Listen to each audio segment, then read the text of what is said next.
Oh, oh, oh, oh, oh.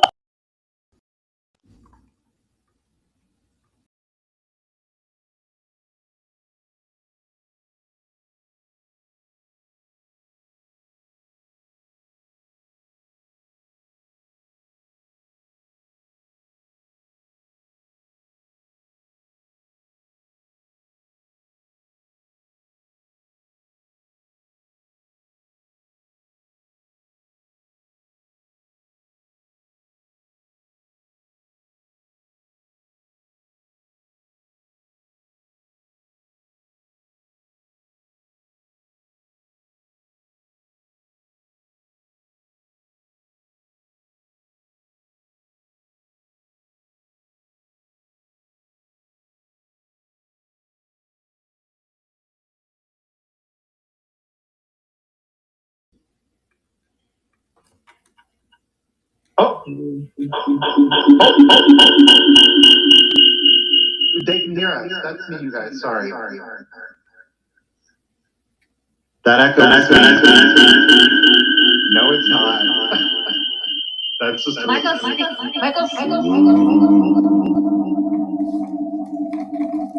It was hard, and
Wait, let me see. Oh, the echo's back. You go here. Oh, I think we're here with no echo. Yep. Helen, are we still as small as a brick of rice? They can hear us. They can hear us. Veronica, you did it, lady. We are echoing though, right? No. But our sound is just a little behind. We'll have to take it. Okay, it says that we're and small. Some of the comments that y'all were making in the chat is why we were cracking up so much. Helen said, I can't see what you're writing when you're the size of Bryce. We got people busting out in sunrise, sunset. Helen said, it's a silent auction, isn't it, y'all? So if you're watching on YouTube, you're probably just going to want to go ahead and come over to virtualantiquemarketplace.com so you can see everything. Kamalani, thank you so much. You just bought that Napco Anthropomorph. Those are only $20 too. Okay, so before we forget, y'all, down here, and I'm, obviously I'm watching it on the app. If you see that shopping bag icon right there, do you see it? It's that white blurb. If you click on that at any time during the live, it won't exit you out of the live. You're still going to hear us. But you can check out, there are now 82 items down there. They are all Vamp seller items. Nothing from Misty and I are there. So as you are now able to hopefully hear us, maybe not see us, I don't know, but you can check out all of those Vamp items down there. Again, it is a great opportunity. They were all selected. There's a wide variety of items down there, from kitsch to glass, antiques. There's a lot of Christmas down there. There are some phenomenal prices on some exceptional things. So do make sure to check that out. Like I said, you can click on it. If you are watching on Vamp, if you are over here with us on virtualantiquemarketplace.com, if you by chance are watching us on YouTube and you've made it this far with us, thank you guys so much. We definitely appreciate it. If you're not yet a member of VAMP, a virtual antique marketplace, head on over. It is absolutely free to join. You don't have to put in credit or debit card information, but you are going to get the best viewing experience for this evening. We won't be as tiny as Rice, Helen, just saying. And you're going to be able to use that shopping feature. If you do want to use the shopping feature at that point, of course, you would put in your credit or debit card information. Yes, that's right. Misty Pate said it. Okay, so it's sounding good. Everything is sounding good. It should be sounding good. All right, so you know what? We're only 16 minutes in it. Thankfully, we started early. Otherwise, it'd be 8:30 at this point. You guys, thank you so much for hanging in there with us. We greatly appreciate it. Technology is technology. I think that this brings up a really interesting topic. So what you guys aren't seeing is that Misty and I are, obviously we're not together, that's very clear, but what we have had to do is we are actually utilizing Zoom to be able to broadcast through Veronica's account that is connected to my YouTube account. And we want to thank Veronica for taking the time out of her day to really be able to make all of this possible. So before we do forget, can we please get a huge round of applause for Miss Veronica, otherwise known as Secret, for taking the time out, the amount of stress that the woman just had to endure for the last 20 minutes. And Eddie was in there working on it. I'm sure Chloe was in there. Applause, that is greatly appreciated. Tonight's chat really is a chat. Though again, I do want to remind you about that shopping bag. I'm really excited about some of the things down there. I'm just saying. But while tonight is a chat, we really want to. Oh, get it, Miss. the Bambi and Bumper wall pot, and it was only $12. Tonight is a chat, and while Misty and I are up here on screen, we really invite you to put in the questions, the suggestions that you guys have. We have a few questions that we would love to hear your feedback on. But I think that given what just kind of played out for us, I think that this is a big question that a lot of people have had. And I think that Misty and I want to be very transparent with folks is, why aren't there more live sales? This is why.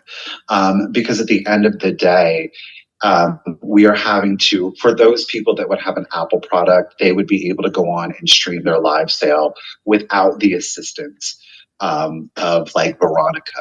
If somebody were to want to use an Android product or their laptop and it wasn't an Apple product, we would have to schedule that with Veronica, and Veronica would have to kind of jump through some hoops. And I want to give another huge shout out for Veronica's willingness to do that, and to an Olive District to really take time out of their day logistically to make that even possible.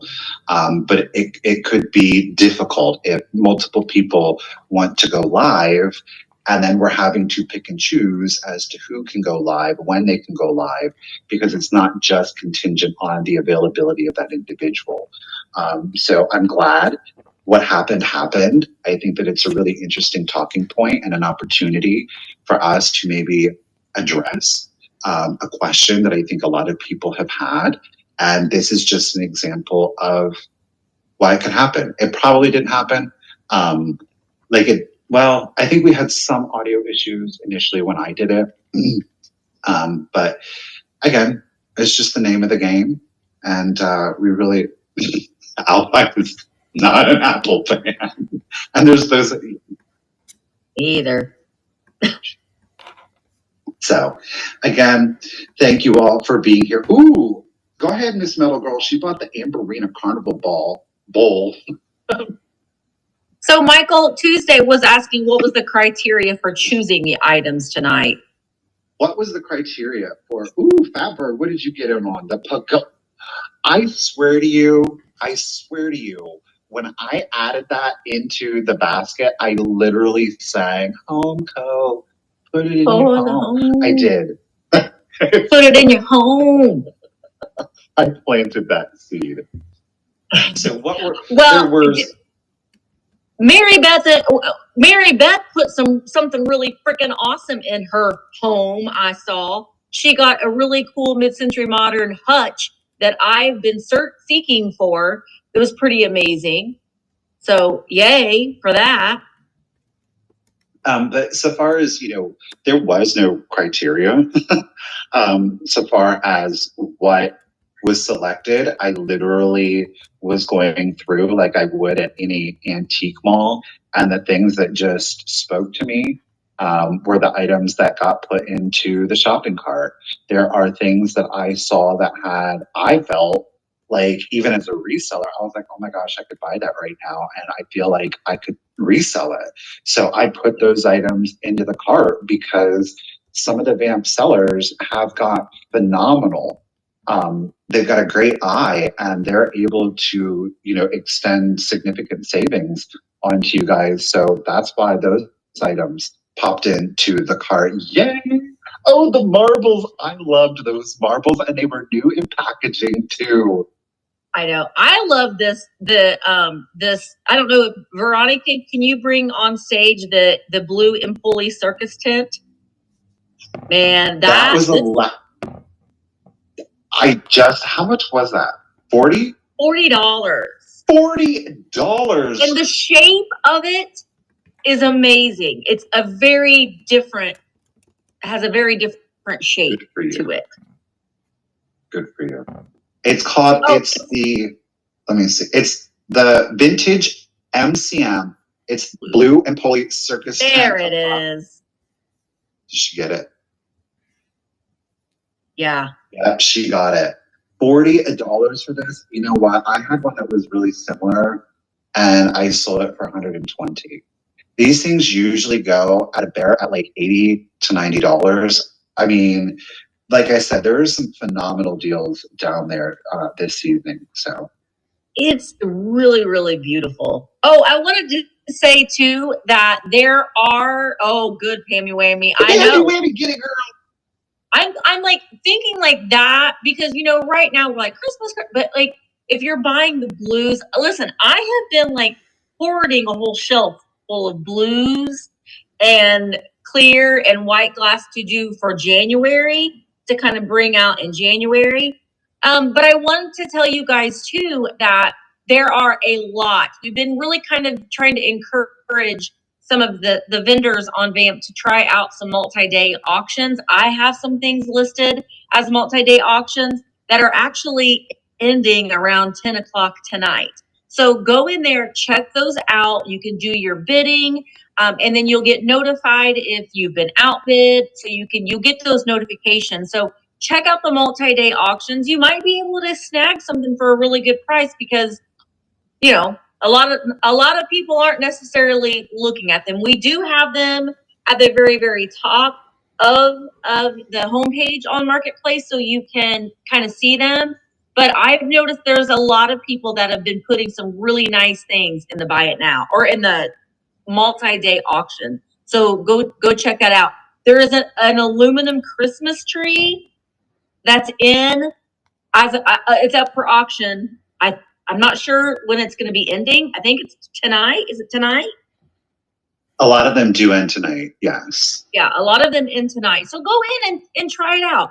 Place some bids and see kind of how that test it out a little bit and play around with it. I'm going to exit out, and just so that way you guys know, obviously I'm viewing this in the app, but as you can kind of see, you know, here's the glare is real. So there's the home screen, and then if I scroll up, oh shoot, my finger is in the way. There's our live, obviously, but the first bar that you're going to see, it's going to say auctions right here.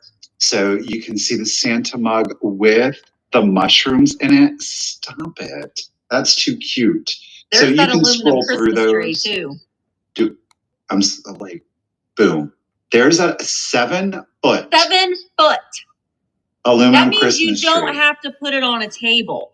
It can sit on the floor. Which way am I going? There it is. Boom. Look at that. And look what it started at. $375. Yeah. Stop it. You're hard pressed to get a 4 foot anymore for $375. But yeah. So yeah, I think, you know, I do have a question for you guys though tonight, and I'm really interested in this. I know that there are a number of Vamp sellers that are here with us in the chat, and one of the questions that I have, of course, Olaf and Hannah are going to be crazy, you know. One of the questions, I can't escape it. Can you hear that? No. You can't? No. One of the questions that I have for you guys is, what items, for those of you out there, like if you're the collector, what items are you looking for? What items do you feel that you would like to see more of on Vamp? Is it a specific brand? Is it something like, I want to see more Fenton? I want to see more Ellie Smith. I want to see more Viking. Is it a vibe? Do you want to see more mid-century? Do you want to see more antiques? Like, what is it that you guys want to see more of on Vamp? Oh, we're looking, okay. So Treasure Hunter says, I'm looking for large lots of vintage jewelry. We were just talking about that, using jewelry to craft with.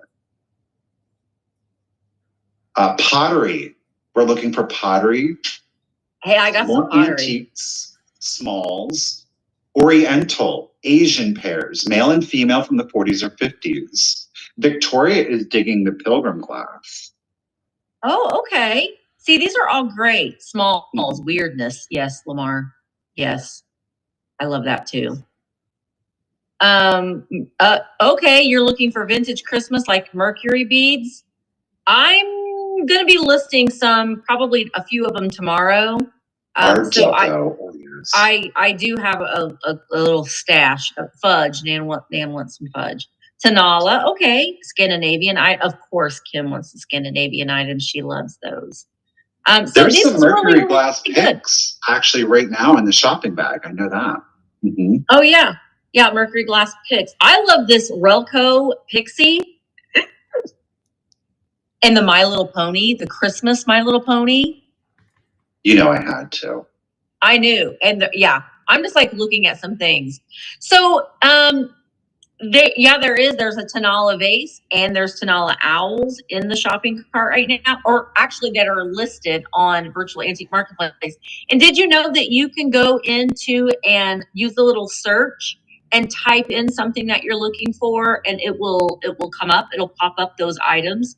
So it just go on there and play around with it and see if you're like, what do I want to look for? I'm going to look for pilgrim glass, and you type that in, and you'll see what comes up.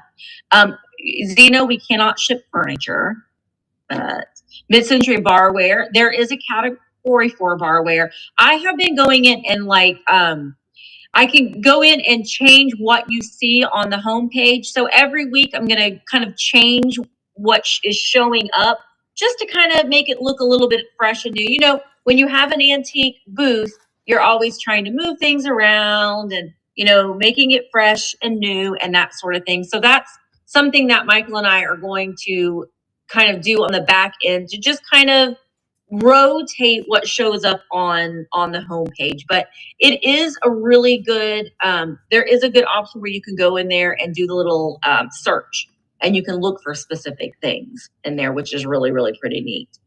But I'm seeing a lot of folks are wanting to go after those antiques. Got it. Okay. Well, we do have a lot of sellers that were kind of they didn't know if antiquities and antiques would be something that would be, something that is sellable here. And so we're seeing that it is something that is being sought after. So that's really good feedback. That's really good feedback. There is not a way with which to disable the chat currently. There is not a way currently. No, not yet. Antique Roseville is listed. That's right. There are there's potteries listed. Yep. Tablecloths. Ruthie, I am thinking that I might do a linen sale very, very soon. I have a lot of linens, and so I was thinking that might be something that the only bad thing with linens is that it takes a lot of measuring. So it is a little bit more to prep for than what you think, because you got to measure everything. That can take a little bit. And linens are not the funnest things to show live because you can't see it all. And so, but we might try it. We might try that. What did I just see? Amy, thank you. That is a great thing also to talk about. I don't know if anybody is familiar with it, but if there is something that is very specific that you are looking for in the listing of the chats in VAMP, there is a in search of chat. And what you can do is you can go in there and type in, I'm looking for, and the more detail, obviously, that you're able to provide, the better. But it does allow everybody, of course, can access that, community members and the sellers. You just never know what a seller may have kind of tucked away, and they're like, "Oh, I don't know if anybody wants it." And once they see that, they can at you, and that item can be listed specifically for you. So definitely do that. There is a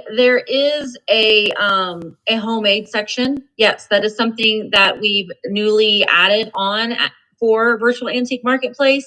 The only requirement that we have is that at least one component is at least 25 years old.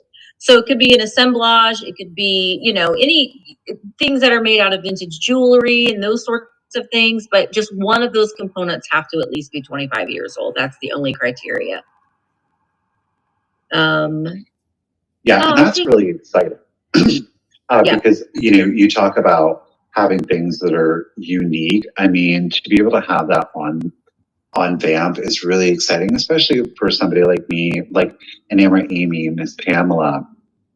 There is a joy that you get from crafting, especially being able to upcycle and to kind of save things, give things a new life, maybe things that have a few flaws or that are broken, and you're able to really save them and feature them and give them that new life. So to be able to have that section on Vamp is really exciting. And those things are really one of a kind treasures. So that's a really exciting thing to have onto Vamp. Veronica, can we pop up the Holt Howard Pixieware Jam and Jelly? Sorry, I just saw that and I'm like, it made me got distracted. It made me got distracted. There's two in there. Oh, there are two. Oh my gosh. It's the Holt Howard Jam and Jelly. Pixieware Jam and Jelly. Oh, Lakeshore Finds. I think that's wonderful. Okay. I can't craft. Wait till you see what Michael made on Tuesday. Yeah. Wait till you see it. We got they're coming.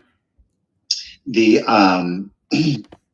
new Reeves for this year will be making their appearance on Tuesday. We've got, I think I've made a total of 4 Reeves. I think I ended up making 20 aluminum light reflector flowers. Yeah. Those are really cute. The flowers aren't going to be available Tuesday. Those are for a very special event that Anamra, Amy, and I are going to be having after Thanksgiving. So this Holt Howard Pixieware, now there's a jam and jelly, and there's also a ketchup. That is a really good price on those. Those Holt Howard, the Pixieware, they're incredibly hard to find. That one is great because it's like a purpley one. So that is a really good one. And so is the ketchup one. There's ketchup and mustard. I know. We saw that, Fat Birds. Holt Howard Lincoln Santa mug over the Relco Pixie. Right, in the little blue. Oh my word, he is so cute. Yeah. It's amazing. And then this L.E. Smith swung vase in the orange for $65 with that really swoopy mouth on it. There is a whole section that we've highlighted in the homepage this week of all swung vases. And there are some amazing swung vases that the sellers have listed and will continue to list on there. So make sure that you're checking those out if you like mid-century modern glass. Just go over there and you can kind of scroll through and look through that entire category and see what they have listed in their booths. But there are some amazing things in here. There's a lot of vintage Christmas, some vintage toys. I'm looking to see, Michael, if you've put in, there's those mercury glass beads. There's silver and red. And the little people, the little Fisher Price little people. I love seeing those listed. That's what I would like to personally. That is something that I would like us to see build out a little bit more, are the vintage toys. And when I say, like, again, I think for me, it's all about like the 70s and the 80s toys. I think that is such a strong market. And I think that by and large, when we talk about vintage and antiques, I think toys are often overlooked, quite frankly. And I'll be 100% honest with this. My largest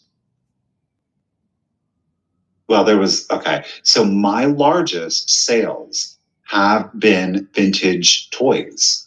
Mm-hmm. Vintage toys have consistently done really well. Now I did sell some My Little Ponies on a YouTube live sale, but like on eBay, vintage toy is really and truly, that market is hot. It is really truly like recession and inflation proof. I don't know why, but people love them some toys. And I think that because the nostalgia of it all. I think that's a lot of it. I think that's it's that nostalgia. It's kind of like everyone's just kind of in, the hustle bustle rush of everything and everything that's going on in the world. And there are certain things that just evoke such a happy memory. And when you see certain things, it instantly takes you back to another time and another place. And I think that that's why vintage toys specifically always tend to always sell very, very well.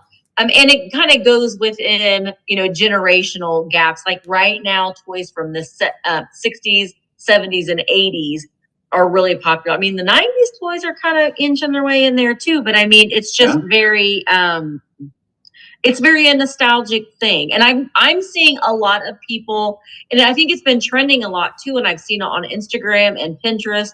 The fact that people are using these vintage toys and they're putting them underneath their trees for the holidays as a display. I love that look. I love that look.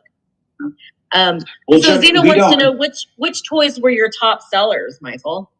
So the top sellers were the My Little Ponies, interestingly enough. There were, and honestly, it was crazy luck. It was just one day I walked in and there were like these 3 bags and they were, however, like 18 inches. There were 3 bags. They were like $10 a bag. I spent $30 on like 30 My Little Ponies. But like in the ponies, there were like these super exclusive mailaways. I mean, I think I sold one pony and it was a baby pony, but it was this birthday mail away. And it had to be your birthday and you had to mail away whatever tops you had to mail away. So she was exceptionally rare, but I sold her for that one pony for like $345. There were like there was a tuxedo boy pony. I think he was also another mail away. And then there were some other like rare ones that were difficult to get. So whomever had this collection was really dedicated to their pony collection, but it got all donated. I just happened to be there at the right time, the right place. I just recently sold a Kenner, a Blythe doll. And you did really, you sold that one for $710 for a Blythe doll. It was the first American Blythe doll that was produced. So they have big heads and these big eyes, and you pull a string and their eyes change colors. But yeah. Oh, the Blythe. That is right, Pixie. That is right. I know that Liz Retros has several really high-end dolls in her booth on Vamp. And she's a doll. She knows her dolls. She really does. And she's got some exceptionally nice dolls. There is a little doll on here in the shopping basket for only $15, 6 inches. That's a cute little, it's more like, that one's more of like a vintage inspired by antique, but it's still a really good introductory piece into the doll world. And I don't know, like I am really truly like a huge believer in like buy what you love. It doesn't like personally, and I know that there are some people that are like huge purists and like respect to that. I think that everybody should do whatever it is that they want to do or whatever it is that they feel that is right for them.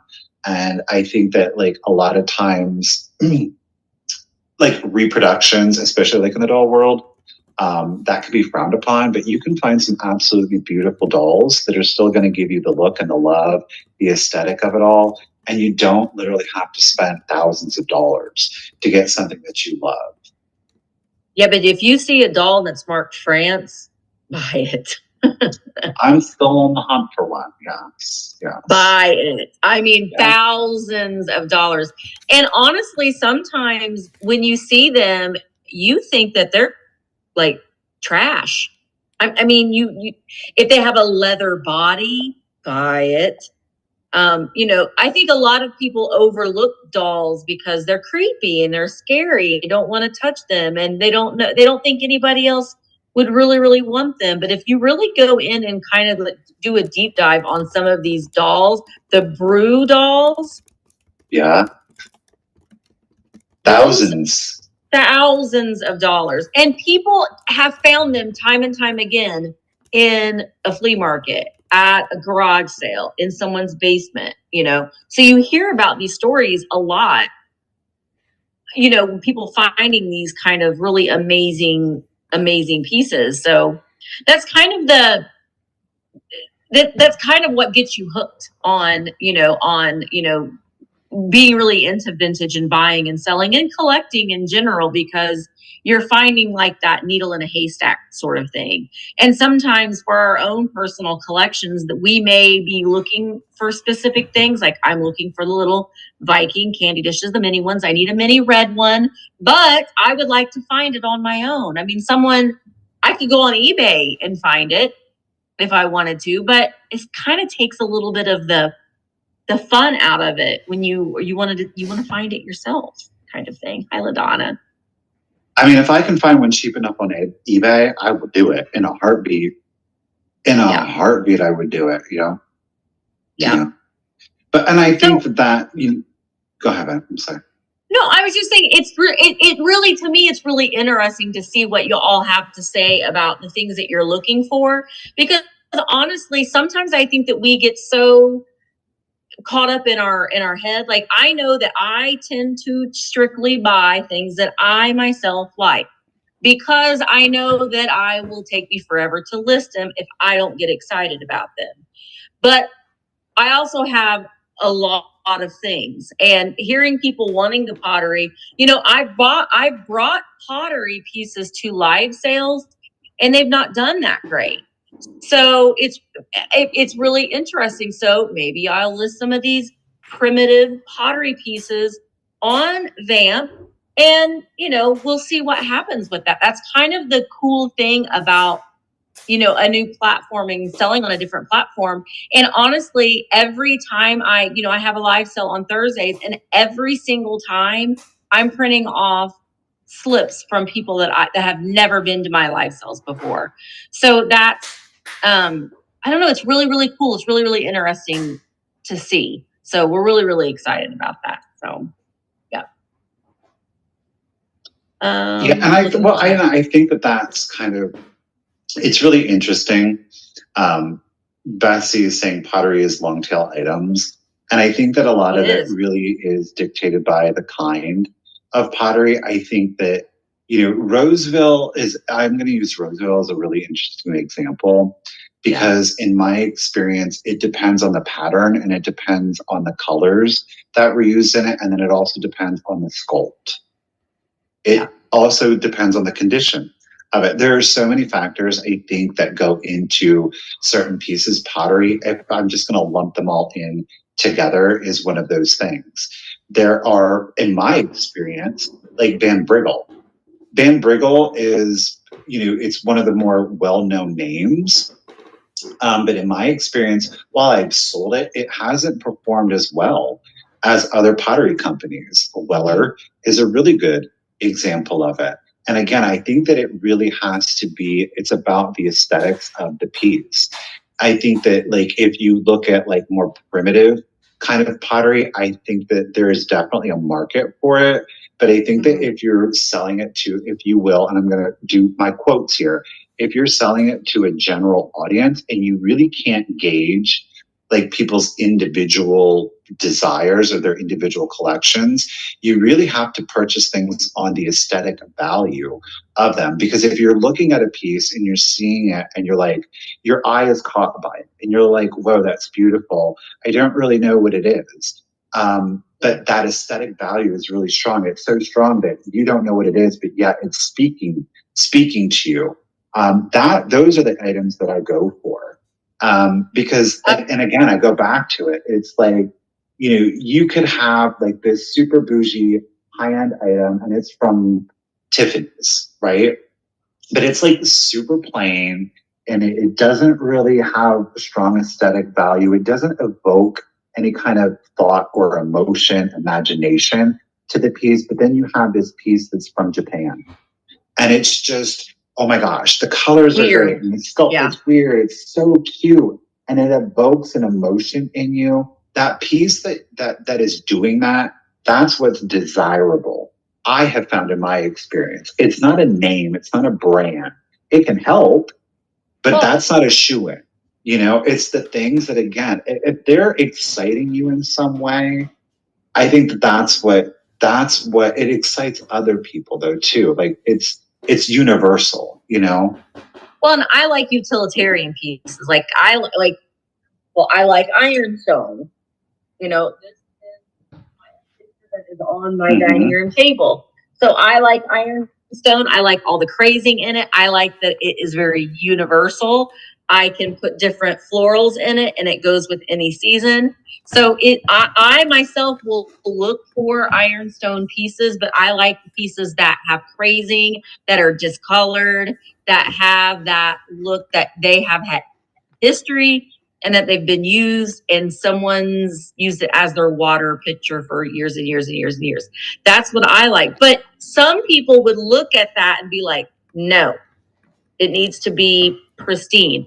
And that's okay. It just everyone has different styles and tastes. I mean, I love kitsch and mid-century modern, but I love the primitives as far as ironstone and some furniture pieces. So I think that you can definitely mix and match some of the things. I agree with what Lakeshore Fine says. She says, I feel pottery is a better fit for in-person shopping to be fully appreciated. And I think that there is something to say about that. However, you may see like you're like, oh, I really like this Weller pottery. I really like the Hull pottery. I really like, Van Briggle. And so you're seeing it when you're there in person. So and which is always a good thing to do. Go to the antique malls, have them take things out of the cases so you can look at them and feel them and appreciate them a little bit. And then you can go online and you can find some in any color you could possibly imagine. So it's a good idea to go and touch and feel and learn a little bit about it and the way you're prepared. Because I mean, a lot of pottery can be a pretty big investment. I mean, a lot of vintage and antiques can be a pretty big investment. So you can kind of learn about it and then do your homework on it. And then you can go and find it online and purchase it online. So that's just one way, I guess, of looking at it, I guess. Well, not yet, Zeno. Not yet, Zeno. But that very, very soon. Very soon. Joan had a really good comment, and a lot of people agreed with it. And that's the thing. She said, sometimes you don't know what you want. You just see something you've got to have. Yeah. And that's the name of the game. Yeah. Yeah. Mm-hmm. Yeah. Well, and I think that's like that. I mean, I've attended live sales before, and you didn't know that you needed it until you saw it, or that it even existed. If it existed, yeah.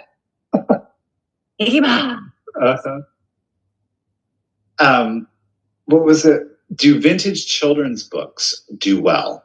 Yes. What do you think? Mm-hmm. What kind?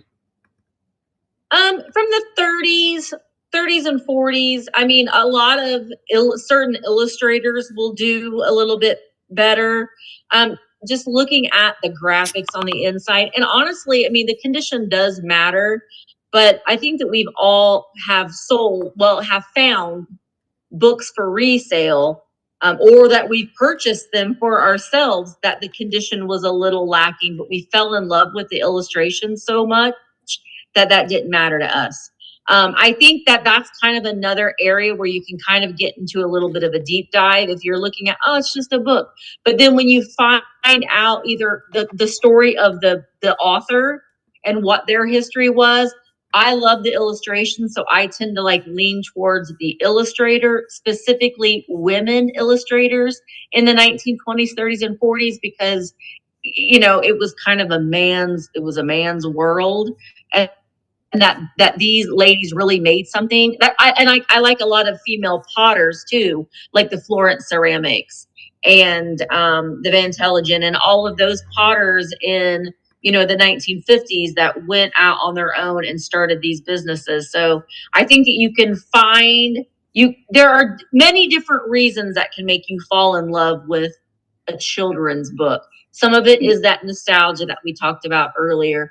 Some of it is, you're wanting to read them to your grandchildren and have, children, I think, are so cool because they see something that's older for the most part and it's special, and they're really careful with it, and it's a special time that you can read these special books, to your grandchildren. And then just the illustrator, and honestly some of the books, they were children's books, so they were played with to death, and there are not a lot of them around anymore because they got torn up. So it's just kind of one of those cool things when you find something that's in really, really good condition, but sometimes condition doesn't always matter. It doesn't to me. Like as a collector, I really, because sometimes there's always like that exception to the rule. I know that I have like actually about 5 where they were the exception. And the reason that they were the exception is because the contents of the book far outweighed the condition to the book. And that really truly boiled down to the illustrations. And again, it was that, and it's subjective, like any of the vintage or antiques. Oh yeah. It's like it spoke to me. It evoked that imagination. So it was just kind of one of those things where it was just like, ooh, the cover is completely off. It's still here, but it's completely off. But I'm looking at the totality of the book and it becomes worth it. Now, obviously, the price point, I am not going to pay as much for something that the cover is completely ripped off. Even though the contents are great, I'm not going to spend the same amount as if it were in much better or, of course, pristine condition. Yeah. But books were, for me, like, as my mother tells it, books were one of the first things as a child that I would try to get. And I remember so many of the children's books. Like I have them now. There's an author illustrator, Michael Haig, and and I remember I was like 10, and it was this pop-up book of unicorns. And it is like, even to this day, when I open it, it's just like, it is so magical to me. Or the big book of golden stories, it's just, when I open it, it's like, it literally makes me feel something. Well, I've been doing these TikToks on TikTok where I've got my stack of Christmas books that I've hoarded, and I'm just going through and just like going through like 4 or 5 of them. But it brings back a specific memory. And sometimes you're looking through a book and it's an illustration and you're like, I remember that. I mean, it's funny because when I was in Ohio the weekend before last, Richard brought out his sticker collection. Oh yeah. And the scratch and sniff stickers from Trends, the ones that they've got, like the popcorn, bubblegum, the skunk, the skunk, those. Yes. And that he still had those. And those actually are worth a little bit of something too, those vintage ones. And they still smelled. And so he had the pizza one. And I smelled that. You literally had 3 grown adults sitting around being like, smelling stuff. Oh my God, I remember that. But I mean, those kinds of things that come out of the blue. And you're shopping and you're finding these things that you just remember, and out of the blue, instantly you have a flashback to some sort of memory. And I think smells can absolutely do that. That's why I like to smell my books. Sometimes even the smell of a book will bring you back to a specific place. But so I don't know. I think that a lot of us had, various trauma or childhood trauma or this, that, and the other. And I sit and think about, there are times that you instinctively go back to that was a happy moment. And so you find things like that and it takes you back to that happy place. And for, 5 minutes out of your day, you could be stressed out and you're instantly taken back to something. I think that's the cool part about vintage and antiques, is the stories that go behind the things sometimes too. Oh, I love the smell of old books. I love this. I prefer the smell of new books, truth be told. I love that too. That's why, like, when strawberry shortcakes came out, man, that was the best thing ever for me because I smell everything. And these were things that you were made to smell. You were supposed to smell that. What about the Cabbage Patch Kids with their baby powder? Oh, and then the feel of their face, like when you get a brand new one, they had like a texture to their face. Oh my gosh, yes. That's so funny. The other day I was out shopping. I think, did I get it on camera? I think I did. But it was a little, he was still in his packaging. It was from 1985. It was like he was a little brunette. And I was just like, it still smells. It's just those things that make you remember. It's just crazy. But I think that even if it's not I think toys are a great example of that. But I think also too, vintage and antiques in general, because it's while it's a vase, while it's a piece of pottery, I think for a lot of folks, the reason that they get started kind of on that journey is it's whether it was passed down to them from their mother, their grandmother. It evokes a sense of, I remember my mother's collection, I remember my grandmother's collection, and sometimes it's not just the memory, but it's almost like a continuation of that tradition, and it's a way of kind of preserving that memory of that person. It's not so much about the thing itself, but it's the action of kind of remembering that person. And again, I remember my grandmother having this large hutch with all of this milk glass, and because back in the 80s we didn't have milk glass, so and that's just, whenever I see milk glass, that's the image that flashes in my head. Or snow babies too. I mean, hello.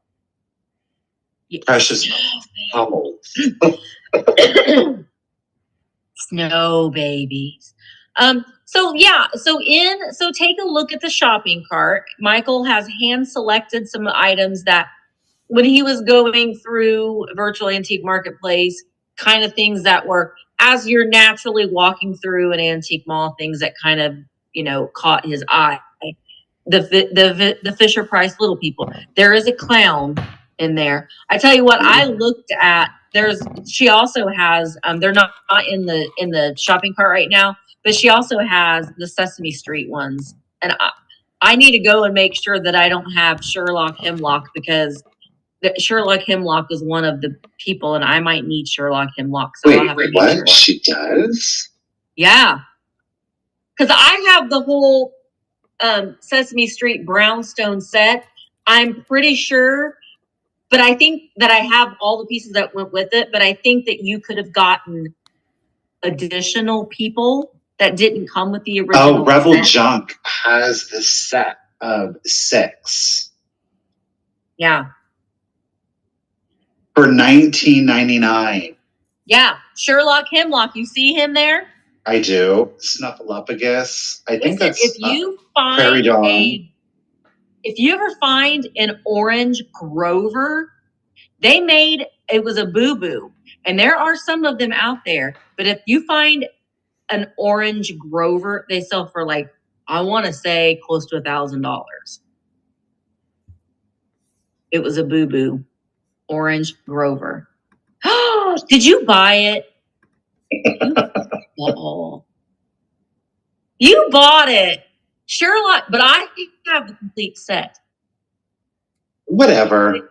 It took me a while to piece it all together. That was the only one that I wanted to keep was the Sesame Street brownstone with all the pieces. Yeah. Oh, this is a new listing. We've got a mermaid on a fish, Miss Vanessa, mid-century monarch. Oh. Uh-oh. See, Michael's going to be doing some shopping. What is... Ooh. Now, that's not in the shopping cart, guys. So you'll have to go over in the just listed section. Just listed. She did. She just listed that too before we went live. I missed it. Oh, Verona, yeah, if you can add it to the shopping cart. Well, go ahead. I'm also seeing this Viking tree that I kind of did a double take at too. That's the Dalzell. The Dalzell, yeah. Oh, there it is. Mermaid on a fish. Mermaid on a fish. Lamar, that's actually down. The pixie on the pink giraffe, that is down. Yes. That isn't, I would think it's in Chicago. Yep. Mermaid on a fish. On stage, Mermaid on a fish. We love it. We accept. Oh, that is another thing too. That just as a buyer on Vamp, do you know that you can make people offers? So if you're like, I really like that mermaid on a fish, and I maybe am going to offer, see if she'll take a little less for it. You can do that. That doesn't mean she's going to take it, but you can, you can haggle a little bit, with the prices. So yeah, you can do that, and you'll get notified, just like you do in eBay. You'll get notified if they've accepted or I actually sold something earlier today. I had it listed for $60, and someone offered me $50, and I said okay, and I sold it. So yeah, you can definitely go on and make offers. Now, don't insult the seller. Don't offer them half price. Do a fair offer. So that's one thing that you can do, is you can go in and do offers. Yeah, offers are fun. Absolutely. So Ruthie, what I usually do, and this is typically what I do also when I'm searching on other platforms like eBay, as an example, is when I go to look at Vamp, I always go to the new listings, and then I just hit see all, and it actually lists newest to oldest. So if you go into all listings on Vamp, it's literally listing them from newest to oldest. So that's usually part of me how I will do it. Yeah. Three birds, one nest. Go ahead, Michael. So I filled an application for Vamp, but never heard anything back. It was about a month ago. There are a lot of people. There are people, honestly, that have filled out applications 3 months ago, and we haven't yet approved their application. Here's the deal. And this is certainly something that we'll have to continue to repeat. We have elected to handle Vamp in a way in which we are being very conscious of not overloading our marketplace with sellers. There is a reason behind that, because Misty and I are very sincere in our hope and our desire to want to help other sellers succeed. And that success, of course, is a metric of sales. And if there are, and I know this might sound counterintuitive to a lot of folks, but sometimes what happens is when you have too many sellers and there are not enough people there to support them, then really nobody is able to succeed. And there are obvious frustrations that go along with that. Our commitment and our goal of Vamp, we very much consider ourselves a community-based selling platform. Okay. Our goal, as it has been from the beginning, is to build a community. And that community is here to converse in the various chat rooms. Those things are very important to us. And of course, those community members do hopefully help support our sellers. And if we had 500 sellers on here, which feasibly we could, is the almost 4,000 members enough to support 500 sellers? The answer is, bottom line, probably not. It probably isn't. And we really are taking a slow and steady approach to building Vamp. So please don't think that, well, I filled my application out 2 months ago, they obviously don't want me. That's not the case. Mm-hmm. We really are trying to build a community, and we are incrementally building our seller pool because we want our sellers to really feel like we have their back. And the best way that we can do that is not to just say yes to everybody all at once and then have there be nothing there for anybody. Yeah, it was never. It wasn't ever our intention to have the largest, biggest, X, Y, and Z. We just wanted a place that was specifically designed for vintage and antique sellers, buyers and sellers. So we're happy with the progress that we made. We're so proud. And when I go to the homepage and I see the listings, I love what I'm seeing. And it's going pretty well. So we're really happy with it. And if you right now we're wanting to onboard people with some experience selling glass and antiques, specifically shipping glass, large glass pieces and that sort of thing. Filling out an application, make sure that you are putting in links, or that you're simply saying, this is something that I'm wanting to start to do. I have a lot of items. I'm new at this, and put that out, because in the future, it is something that I really want to start doing, is working with some newer sellers. I just can't at this point right now because it is fourth quarter and I have a business to run myself. So it's taking a lot of time. Michael and I are very much invested in Vamp, and we're putting a lot of time, energy, and effort into it, but we also have our own businesses that we have to run. And the both of us do everything ourselves. I don't have anybody that does. I answer all my emails. I do all my shipping. I do. So I don't have anybody else to fall back on to get things done. So that's. And I think maybe Veronica or Eddie, if you're still here, I think that is, depending on when you did fill out the application, that may have changed, where people that are like, if you filled out the application tonight, you may be receiving your application was successfully submitted. That's relatively new. So you now get a confirmation email. Yay! Yeah. That's amazing. But you may not have it. If you fill out an application months ago, you didn't get one. But yeah. Well, and of course, we don't. We want to be transparent, and I want I think that's obviously that's a legitimate concern or frustration. Is like, well, dang, what about me? And we just want you to know that I get that. I get it. Yeah, I totally get it. We wish, trust and believe, we wish that we could just throw 400 sellers into the pool and be like, yeah, okay, go for it. For me, especially with a business background, I know that that's not a long-term solution. It's kind of like putting the cart before the horse, in my opinion.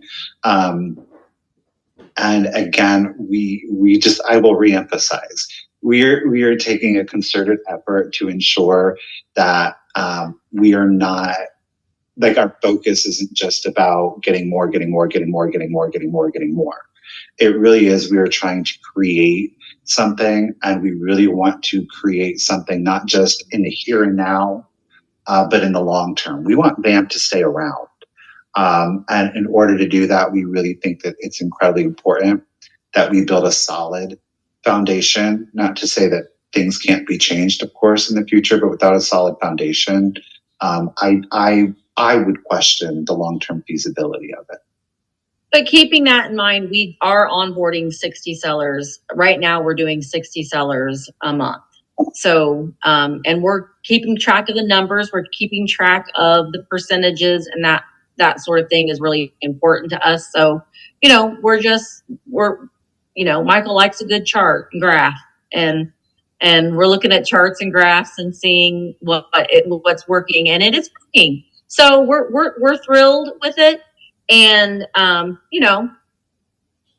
it's just, we're happy with it. And I think our sellers are happy for the most part. I mean, we've got a lot of really, really good sellers. We've got a lot of good sellers that are coming on, and we have new sellers that just started listing their items on Friday. So yeah, just go in there and check it out. Check come in and check it out every day because there's new listings going up every single day. And so make sure that you're checking out the multi-day auctions. There are several that are going to be ending tonight. Check out that aluminum Christmas tree, 7-foot aluminum Christmas tree. That is an amazing thing. And I mean, looking at these listings that Michael has pulled over, I'm seeing several Holt Howard pieces. Yeah, that ceramic Ukago pixie elf on a giraffe, that is amazing.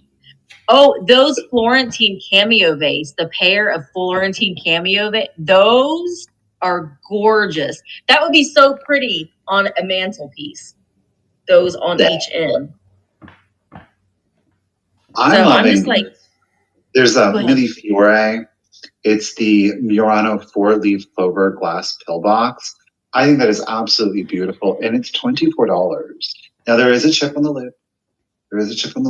But again, that's one of those things where up to like the buyer, and I think at that price point, that's one of those things where you're like, okay, cool. Right. Yeah. Like it's Dainty is on there. Viking is in there. We've got the 4-piece swirl Viking jadeite mixing bowl. You've got amethyst Ellie Smith Murano glass candies. We got more of those. Did you see the Kewpie felt? I did. I actually have one of those. The Dresden wreath. There was one that was just recently sold here on Vamp. I personally own one of those. I think they're one of the most beautiful. Oh my God, it's adorable. Oh, it's jam. Oh, yeah, it matches. So that's on there. Enamor Amy, she gave me that. I keep it in this book because I've got to get a frame for it.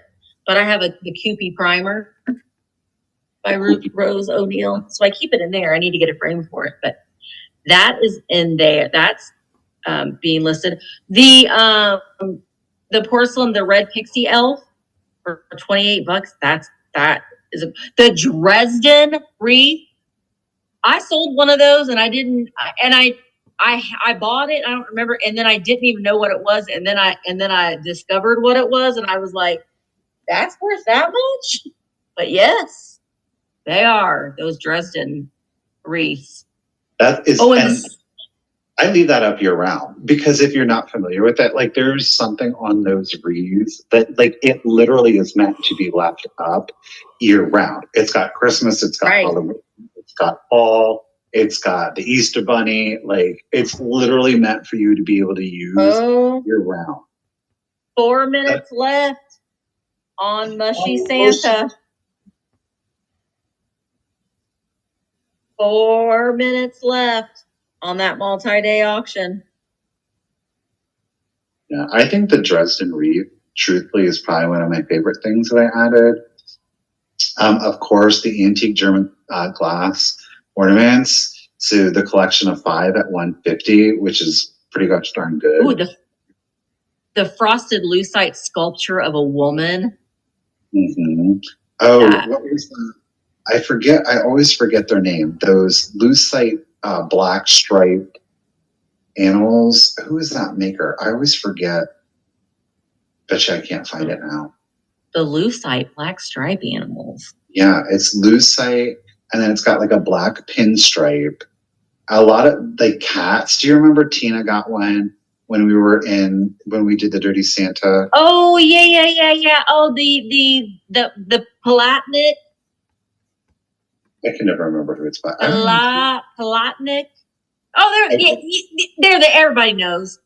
Yeah, the Abraham Palatnik. I don't say things correctly ever in my life. Yes. Palatnik. Yeah. There's one, $110. A tabby cat. That's pretty amazing. Oh, Pammy Whammy, you have a Dresden wreath too? That's awful. So, yeah, I mean, we just kind of, we wanted to, just kind of come live and just so you are aware of certain things as far as what you can do as a buyer. Is, make offers, check out the multi-day auctions. A lot of the sellers have listed where their social medias are, so you can check them out as well. And just stroll down the aisles and see if anything catches your eye. And, if you are interested in selling on Vamp, then, you can fill out an application, and just know that we're still looking through them and still, choosing and that sort of thing. But right now we're kind of looking at people who have some experience in shipping glass and, larger items. But it isn't to mean that you can't, when you're filling out an application to be a seller, that you don't say, I have a lot of things and I'm really wanting to learn, because that is definitely something that means a lot to me, and it's something that I would really like to do. I just can't do it at this particular moment in time. But it's definitely something that I'm looking forward to as well, because we have found that on Vamp, week to week to week, our top 3 sellers are sellers with little to no social media presence, and that is amazing to me. So you hear a lot that people are like, well, you can only sell things if you've got social media presence, and we're finding that isn't the case. So that's what I mean when I say that there are a lot of people who have a lot of really good things, and they're just really, really nervous about it, and they want to get started. They just don't know where and how yet. So that's something that I would love to kind of get into a little bit more later on. So. And one other thing that I think I think that this is a huge community builder for me. I think that this is an excellent idea.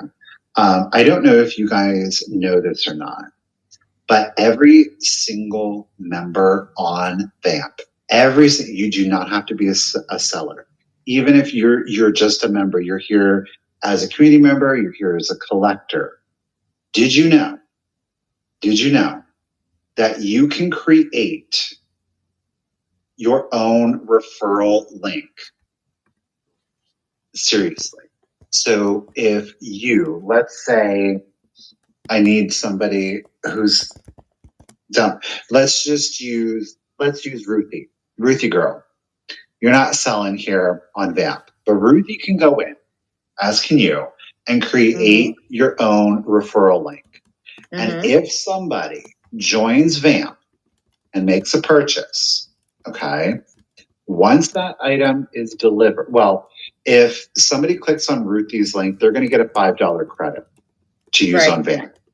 And then once that person makes that purchase and the item is delivered, Ruthie gets $5 in credit. Everybody has the ability to do that. So I'm going to show you on the app, but it's located a little bit differently. But the thing that you want to look for is this dollar sign. Look, where am I at? You see the dollar sign? You want to look for that dollar sign, okay? Now, if you're on your laptop, it should say get 5 and you'll see the dollar sign. It's the same thing. Once you click on it, we'll click on that $5. It is actually going to create the code for you, so you don't have to figure it out, like mine's COV, right? And then all you have to do is share that link, and it'll copy it to, well, you can just copy the link. You can email it. You can put it in Instagram, put it in Facebook, text it to like friends or family who might not know about Vamp, but they love vintage and antiques. They will get a $5 credit by clicking your link. And then if they buy something and once it's safely delivered, you also are going to get a $5 credit. That is a community builder. Listen, Misty, this is about you creating your link. We're not here to be like, sign up. We did initially because it was a test pilot program. But we're not here trying to be like, use our codes to, and there's nothing wrong with it too. but we really look at this as a community building thing. So we would encourage you, if you haven't checked that out, it is super easy. It is super simple. Just find that little dollar sign, click on it where it says get 5, click on that. All you have to do is copy the link. You can send it wherever you want. And whomever you send it to is going to get $5 credit. The added bonus, if they make a purchase, you get $5 credit. You can save your credits up to $100. I've already made several purchases that I got things for free because I used my credits. So, yeah, I mean, it is really good. And no, there isn't a graphic, but I mean, you can use a virtual antique marketplace logo or Veronica logo and share it that way. You can just do a, virtualantiquemarketplace.com and then share your referral link. And it's good across all marketplaces. So you can use it in any marketplace. So that's a really cool thing. It is it's kind of stored in your virtual bank, I guess you could say, and you can shop at whatever marketplace that you would like to shop at. So it's a really good program. So I highly recommend. And like Michael said, you don't have to be a seller. You could just be a buyer. You could be a buyer, and you're sharing a link, and it's just enabling you to get credits to buy some more. So yeah, it's a really nice referral program that I think is very fair. Well, I like it because it's for everybody. It's not just for sellers. It is for everybody, and I think that is phenomenal. Yeah. And it just helps build a marketplace too. So it's definitely good if you're sharing it and multiple people are sharing it, then they'll be like, what is this place again? And so it's good. It's a win-win. It's a win-win. It's definitely a win-win for everybody. Yeah. Well, I hope you do, Miss Karen Gillette. Get that money. Well, I think, Michael, did you have anything else that you wanted to add? Listen. No, just we appreciate you guys being here, for definitely hanging in with us at the beginning. And again, before we do conclude, please, a huge round of applause for Miss Veronica for helping us make this possible. We greatly, greatly appreciate it, lady. Yeah, we do. We really like that, Veronica. She's a pretty cool lady. And also, guys, remember that go in and check out listings and look at new listings that are going to be going on every day. There are new listings. These multi-day auctions, a lot of them are ending tonight. So make sure that you go in and check those out as well. And just know that there are going to be different things and new things and things that are being worked on to improve this community. So just hang in there, and we're really, really excited, and we're really, really thankful that you guys are here and are going in and shopping small and supporting all of these different small businesses. So we really are thankful that you guys are here. And we really do appreciate it. So just go in and double check and look at all those listings and check back every day. If you want to apply to be a seller, please do. And we just ask that you put any links that you might have to let us know where you're selling at, and just kind of gets us to know you a little bit more. But we are a marketplace that we are, our requirement is things need to be at least 25 years old. I know that when you say vintage, it's up to interpretation, because a lot of people view vintage as many different variations, but that was the fairest one that we came up with. So, yeah.